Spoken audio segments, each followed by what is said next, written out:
Hello, Jewel here.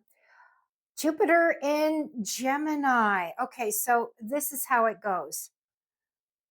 Jupiter is here. Gemini is here. There we go.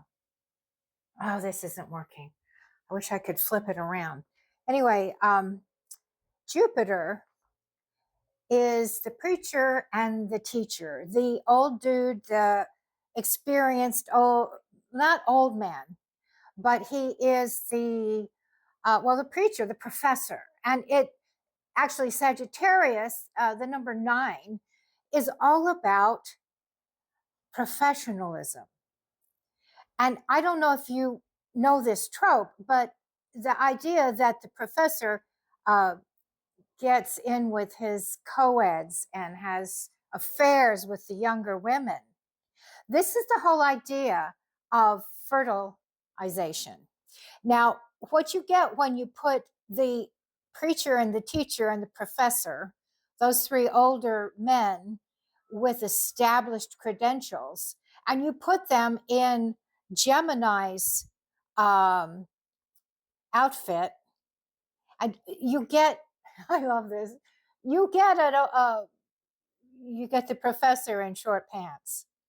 In other words, what did I write? I wrote notes. Here we go.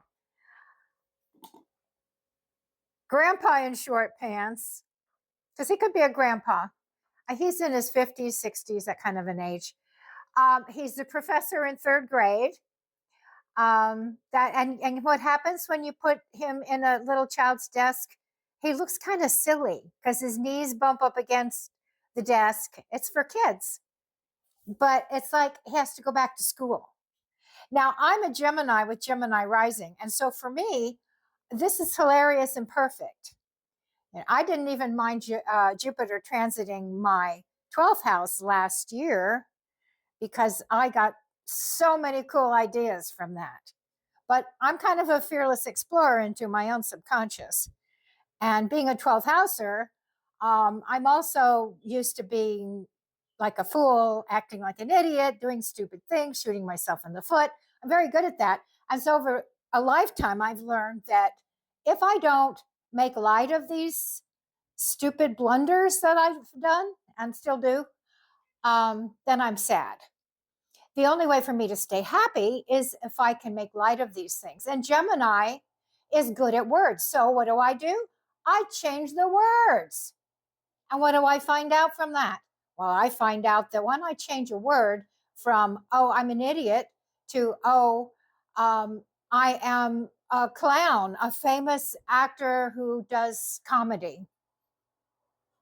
What's the difference? Well, the difference is that I like one and the other feels kind of insulting. So that's there. That's what I do. Now, I don't know if I can show you this, but it's on the floor. And I really want you to see my little diagram that I drew and made pretty. So here it is. Okay, can you see that? Oh, good. I think so. So over here, see the purple one? That's Jupiter. And the yellow one on the right side, that's Mercury. So in other words, Jupiter is kind of like the dad or the grandpa of Mercury. Mercury's a boy. Mercury is my brain, which I call Brian because it's the left brain. And that's the part of us that is the grabber, as Dr. McGilchrist tells us about the separated brain and how we're supposed to be in between. Well, that's Kabbalah, 100%. So anyway, when you get the father wearing his son's clothes, in other words, the teacher is wearing the clothes of the student, this is fun. This is where an older energy, a more experienced energy, can have new experience and kind of refresh the belief systems that he's carried around. And I'm saying he because these are yang energies, okay? And so you people who don't understand yin and yang, let's get a little lesson here because basically yang is the masculine thought part of us. Yang is energy. It moves. And yin, the feminine, is stationary. They're both eternal, but the yin is eternal presence and the yang is eternal novelty. And this is how we are made. We are made from those two. So when we're talking about Jupiter, we're talking about beliefs. Now, it is my thought that beliefs do not exist because they're not real. You cannot touch a belief. It is not tangible. You see what I mean? You can't touch it. It's not here. It's not even in here. It's ephemeral. It doesn't exist. The only way beliefs exist is when they enter a physical entity. Okay, so that's the sex part of creation. In other words, the yin invades the yang invades the yin, and together something is made, something that is here, this, and you. And you are made this way, you see. You are made between energy and matter coming together to make a hermaphroditic creature that's divine and that is as gods. So my idea is we are as gods, and there isn't any God elsewhere telling us what to do. We are the moral center.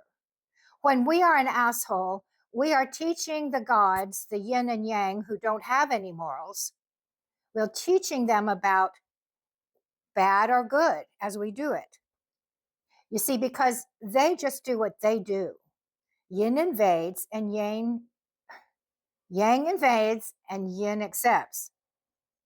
That's all they do. So here we are doing both, being both, experiencing both. Belief is no thing. Life is something. It's somewhere. It is a place. So when Jupiter, a belief energy, enters the sign, wears the outfit of the boy, the youth, that makes him a more curious old man, a more curious professor, a professor who is willing to entertain new ideas and to learn new ways of expressing those ideas, because Mercury is a thinker-talker.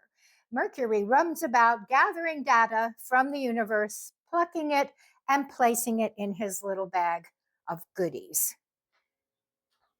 Gemini, if nothing else, loves to share information. I always love to tell you stuff I learned. And I spent a lot of years trying to remember who I learned it from. And then I spent more years forgetting who I learned it from. But basically what I like to say is that I learned it from somewhere. I picked it up from somewhere. And then there are things that I think that just come to me. But see, that happens to all of us. Where does that come from? Who's that speaking to me?